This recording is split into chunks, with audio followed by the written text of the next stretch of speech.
मैं मार देता हूँ, खाली बनाऊंगा।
अस्सलाम वालेकुम दोस्तों, उम्मीद है कि सब भाई खैरियत से होंगे। दोस्तों ये एक्सएल गाड़ी है, Toyota Corolla, diesel to petrol convert हुई है। तो गाड़ी में ये मसला है कि गाड़ी बहुत लंबे सेल्फ के बाद गाड़ी स्टार्ट हो जाती है, ठीक है। और उसके बाद जब अगर आइडल पे 2 मिनट के लिए स्टार्ट रहने दें तो गाड़ी फिर आइडल पे तो स्टार्ट रहती है और पहले सेल्फ पे स्टार्ट होती है जब नेक्स्ट टाइम सेल्फ लगाएं।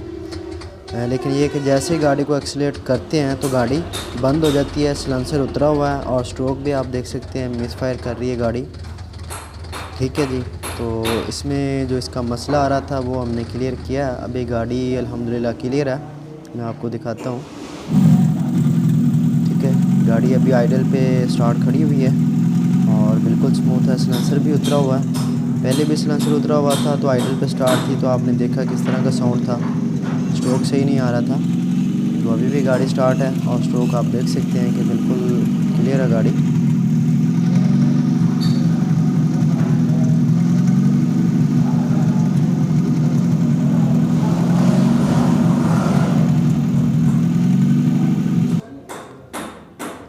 ठीक है जी, गाड़ी अभी आइडल पे स्टार्ट है और जैसे गाड़ी को हम एक्सीलरेट करते हैं गाड़ी बिल्कुल स्मूथली एक्सीलरेट लेती है। तो ये डीज़ल से पेट्रोल कन्वर्ट हुई है और गाड़ी अब बिल्कुल अल्हम्दुलिल्लाह क्लियर है। इसमें जो मसला आ रहा था वो भी मैं आपके साथ शेयर करता हूँ अभी।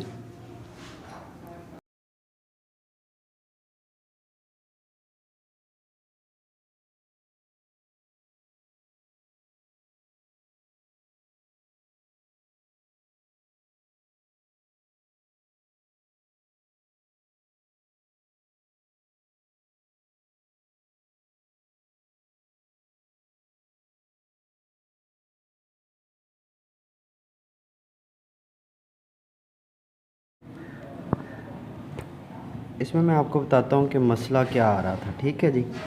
तो ये देखिए, इसमें ये जो वायर आपको नज़र आ रही हैं, ठीक है, ये 2 वायर हैं और ये सिंगल वायर है, ठीक है। और इनके साथ ये ग्राउंड की वायर है जो कि केम और क्रैंक ऑक्सीजन सेंसर और नॉक सेंसर के साथ ये चल रही होती है। ये ग्राउंड की वायर होती है, ठीक है। और सम टाइम वायरिंग का कोई काम किया जाता है तो इस तरह ब्लेड से उसके ऊपर से जो उसकी इंसुलेशन है, टेप वगैरह वो उतारते हैं तो कहीं ना कहीं कट लग जाता है, यहाँ पे लग जाए या इस वायर में लग जाए या यहाँ पे कहीं भी लग जाता है कट, ठीक है। तो ये जो ग्राउंड की वायर है, पानी या नमी की वजह से ये होता है कि केम और क्रैंक का सिग्नल प्रॉपर तरीके से ECU को नहीं मिल रहा होता, तो इस तरह की प्रॉब्लम करती है जैसे ये गाड़ी कर रही थी। तो अब गाड़ी अल्हम्दुलिल्लाह क्लियर हो गई है। तो इसमें मैंने मसला बताने के लिए आपको ये वायरिंग दिखा रहा हूँ कि केम क्रैंक ऑक्सीजन सेंसर और नॉक सेंसर के साथ इस तरह की वायरिंग चल रही होती है जो कि ग्राउंड की होती है ये वायर। तो ये फिर प्रॉब्लम करती है। मैंने इसे डिजिटल मीटर से चेक किया था, इसको डिजिटल मीटर से चेक करने पे इसकी कंटिन्यूटी इन केम क्रैंक के साथ सिग्नल के साथ नहीं आ रही थी, लेकिन गाड़ी फिर भी मसला कर रही थी। तो मैंने ये किया कि इसका क्रैंक सेंसर और केम सेंसर का ग्रिप, ठीक है, ये दोनों अलहदा से लिए और इसकी ये जो वाइट कलर की वायर है ये कॉमन होती है, ठीक है। क्रैंक सेंसर और केम सेंसर की एक एक वायर इकट्ठी हो जाती है, ECU में एक ही जगह पे जाके लगती है।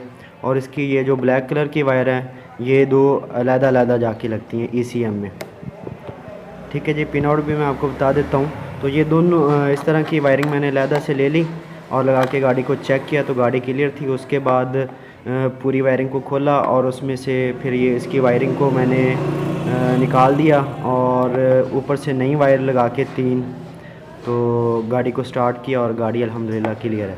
इसमें मसला ये आ रहा था, तो सम टाइम किसी के पास भी ऐसा मसला आ जाता है तो हो सकता है कि वीडियो देखिए और उसका मसला भी हल हो जाए और यही मसला हो।